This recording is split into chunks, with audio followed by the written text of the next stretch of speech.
about the culture war issues for just a moment. This is what the Biden administration is doing to our country.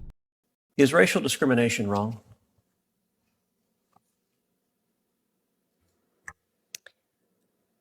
Senator, our Constitution prohibits race discrimination on the basis of race.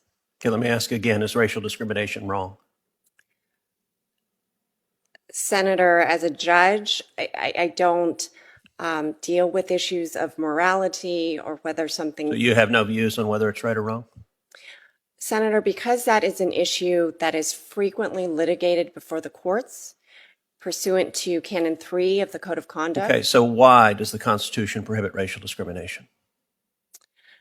Senator, I think it's part of our Constitution and this nation's history of aiming for equal justice and treating people, regardless of any protected class status, equally and fairly.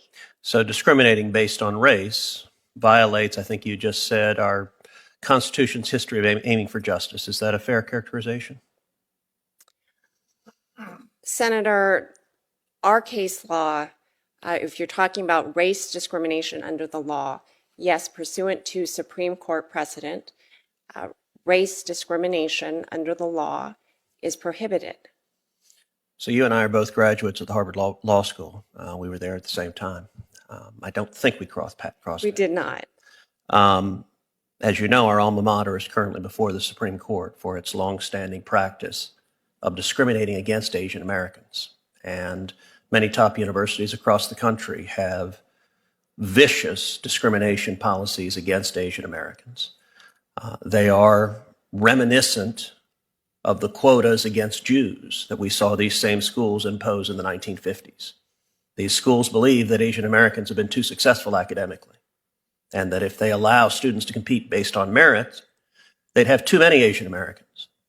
And accordingly, Harvard and Yale and a number of other top schools in this country explicitly and brazenly discriminate against Asian Americans. Does that practice concern you? Senator Cruz, as you know, the Supreme Court recently granted cert in the case to which I think you're referring. Yes. And therefore, pursuant again to Canon 3, I am Okay, so you're going to decline to comment, so let's not talk about that case, but let's talk about what you've written. You know, I have to say I was astonished. Senator Grassley asked you about this article you wrote in law school, and your response was, well, gosh, I haven't read that. In my experience, when people are nominated to be a judge, they do some preparation.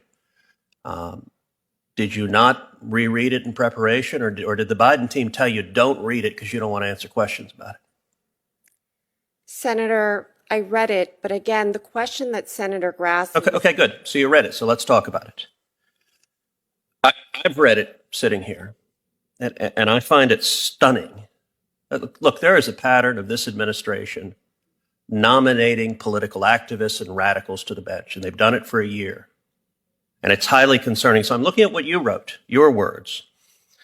You described, quote, the Reagan presidency represented the pinnacle of the counteroffensive launched by the guardians of the status quo.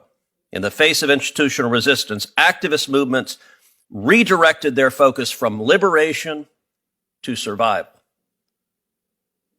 Do you believe there was a threat to the survival of Asian American groups under President Reagan? Senator Cruz, again, that was a law review, book review. I'm just asking if you agree with the sentiment. You wrote it. Senator, I don't recall. Do you agree with it now? What we were thinking. Do you agree with the sentiment now? Not what you were thinking then. I'm not asking your state of mind then. I'm saying, do you agree with the words you wrote?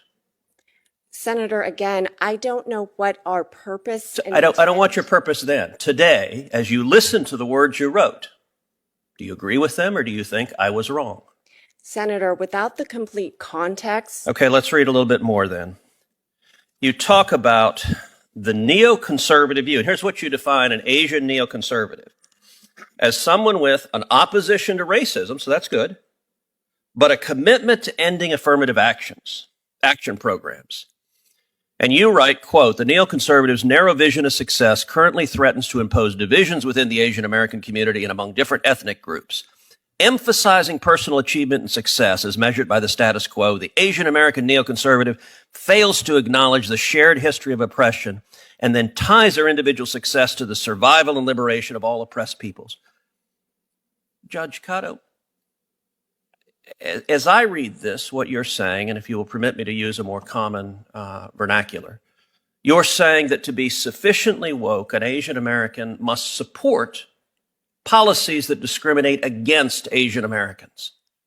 I got to tell you, that doesn't make sense. Is my reading of what you wrote incorrect? Senator Cruz, again, we are talking about something that I wrote when I think I was a 23-year-old But do you agree law with it student. today? I'm not asking what you thought then. I'm saying today, as you sit here, as the Senate is considering you for a lifetime appointment as a judge, do you agree with what you wrote that Asian Americans, to be sufficiently liberated, must support discrimination against Asian Americans? Senator, without the complete context of that particular quote that you've excised, I read it to you. I cannot give you whether my opinion today, whether or not I agree with what I said as a 23-year-old law student. I would have to review the entirety. But you said you did review it before this hearing, right? Senator, Correct? I reviewed it briefly. This was quite some time ago, over 25 years. It's a very short article. It's about 6 pages. I co-wrote it with a classmate of mine. Senator, I can't see because hair is in my eye. Okay, let's not make that point. Why? Move the hair so you can see. Okay, so basically what Ted Cruz is doing here is holding her feet to the fire, because liberals now think that if you are a preferred race, you can discriminate against other races. So for example, at the University of Pennsylvania, if you are Black, you don't have to take the LSAT to get into law school or the MCAT to get into med school. That is discrimination on the basis of race. But liberals think that's A-okay because it's the right kind of discrimination. So she doesn't want to answer this question. She's saying it's litigated a lot. Yeah, it is litigated because people like her that share her beliefs are engaging in racial discrimination. But they think, hey, the Constitution doesn't matter. Our laws don't matter as long as we're beating the gong for a liberal ideology. It's not just the fact that Joe Biden himself is mentally ill or just not mentally there. It's the people he is empowering that will be in power for life.